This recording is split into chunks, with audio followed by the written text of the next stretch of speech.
வணக்கம். இன்னைக்கு நம்ம எல்லாம் ரொம்ப சந்தோஷமா இந்த நாளை கொண்டாடிட்டு இருக்கோம்னா அதுக்கு ஒரே ஒருத்தர் தாங்க காரணம். இவரை பத்தி சொல்லணும்னா நம்ம தமிழ் சினிமாலேயே முதல் ஷாட் ஹீரோக்கு இருக்கோ இல்லையோ இவருக்கு நிச்சயமா உண்டு. இதெல்லாம் விட நம்ம எந்த கோயிலுக்கு போனாலும் முதல் தரிசனம் இவருக்கு தான். இவரை பற்றி பேசணும்னா இன்னும் நிறைய விஷயங்கள் பேசிட்டே போகலாம். ஆனால் இந்த மொத்த பெருமைக்கும் காரணம் நம்ம விநாயகர் தாங்க.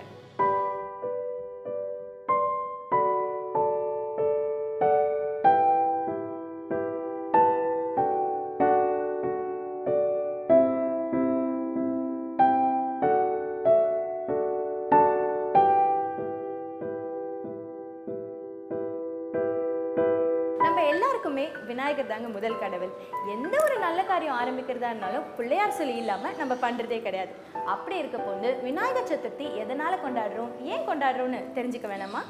கடவுள்களுக்கெல்லாம் முழுமுதற் கடவுள் இவர். பிஞ்சு குழந்தைகள் ஆனந்த தாண்டவம் ஆடும் இவர் முகத்தை கண்டால் இவரை வணங்கும் எவர்க்கும் இவரே துணை. இவரின் தும்பிக்கையே நம் துன்பம் நீக்கும் நம்பிக்கை. நம் தேசம் கொண்டாடும் மாபெரும் பண்டிகைகளில் ஒன்று விநாயகர் சதுர்த்தி. விநாயகருக்கு ஒரு பேர் மட்டும் இல்லைங்க, கணேஷா, விக்னேஷ், பிள்ளையார்னு ஏகப்பட்ட பேர் இருக்கு. இன்னும் சொல்ல போனாக்கா இவர் பேருக்காகவே நிறைய ஃபேன்ஸ் இருக்காங்கன்னு சொல்லலாம். நம்ம ஒரு 10 பேர் சந்திக்கிறோம்னு வச்சுக்கோங்களேன், அதில் யாராவது ஒருத்தர் 2 பேராவது விநாயகரோட ஏதாவது ஒரு பேர் வச்சிருப்பாங்க. இன்னும் சொல்ல போனால் நிறைய சினிமா செலிபிரிட்டிஸ் இவரோட பேரை தன் பேராக வச்சுட்டு இருக்காங்க. இதுக்கு நிறைய காரணங்கள் இருக்கலாம். லக்கா இருக்கலாம், இல்லை அவங்க பெரிய டிவோட்டியாகவும் இருக்கலாம். ஸோ விநாயகர் அவங்கவுங்க வாழ்க்கையில் எவ்வளோ முக்கியம், அவங்களுக்கு எவ்வளோ பிடிக்கும்ன்றத ரொம்ப ஜாலியாக ரொம்ப இன்ட்ரெஸ்டிங்கான நிறைய விஷயங்கள் பகிர்ந்துக்கிறாங்க. பார்க்கலாம். Hi Vijay TV viewers. இன்னைக்கு பிள்ளையார் சதுர்த்தி. அதாவது நம்ம தான் பிள்ளையார் சதுர்த்தின்னுவோம், நார்த்துலலாம் கணேஷ் சதுர்த்தின்னுவாங்க. ஸோ நம்மளுக்கு அதே பேர் வந்துச்சு. அதுக்கு முன்னாடி விடிவி கணேஷ், அதாவது விடிவி உங்களுக்கு தெரியும், விண்ணை தாண்டி வருவாயால் அது ஆட் ஆனது. இந்த கணேஷ்ன்ற பேர் எப்படி வந்து தெரியுங்களா? நான் பிறக்கும் முன்னாடி பயங்கர மழை வெயில், ஒரே இது சைக்ளோன்லாம் பயங்கர நைட்டு பயங்கர டார்ஜர் இது. அப்போ எங்கள் பாட்டி ஐயோ இன்னும் இப்படி குழந்தை பிறகு நேரத்தில் அப்படின்ட்டு நார்கள் ஒரு வீட்லேயே பிறந்துட்டேன். பிறந்த உடனே கொண்டு வந்து என் பாட்டி கையில் கொடுத்த உடனே அப்பா கணேஷான்னாங்க. அன்னிலேருந்து வச்சாங்க கணேஷ்ன்ற பேர். அப்படி தான் எனக்கு அந்த பேர் வந்தது.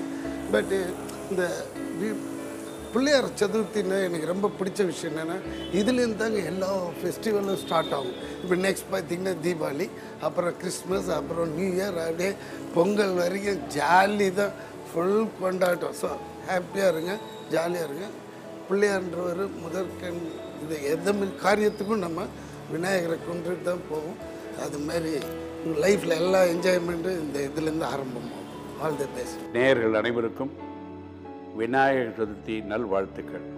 விநாயகர் வி என்றாலே சிறந்தன்னு அர்த்தம். வி நாயகன் என்றால் தலைவன், சிறந்த தலைவன் அர்த்தம். விநாயகர் தான், வேறு ஒன்றும் இல்லை.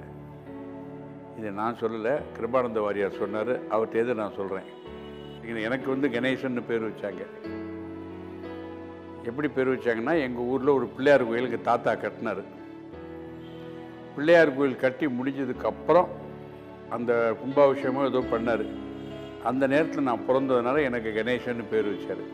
அண்ட் எங்கள் தாத்தா வந்து 10 வயசில் என்னை விநாயகர் அகவல் படிம்பார். எனக்கு விநாயகர் அகவல்னால் என்னன்னு தெரியாது, யார் எழுதுனான்னு தெரியாது, அது ஏன் படிக்கணும்னு தெரியாது. ஆனால் எங்கள் தாத்தா கட்டாயப்படுத்துவார். அர்த்தம் தெரியாமல், யார் எழுதினார்கள் என்று தெரியாமல் நான் 10 வயசில் படித்தேன் விநாயகர் அகவல். அந்த விநாயகர் அகவலில் ஔவையார் எழுதியிருக்காங்க. ஔவையார் எழுதின அந்த அகவலில் ஃபுல் ஸ்டாப்பே கிடையாது, ஆரம்பித்து கடைசி வரைக்கும் கமா தான். இப்போ சொல்கிறாங்க எல்லோரும் விநாயகர் அகவல் பாடினா அது மாதிரி புண்ணியம் கிடையாது அப்படின்னு.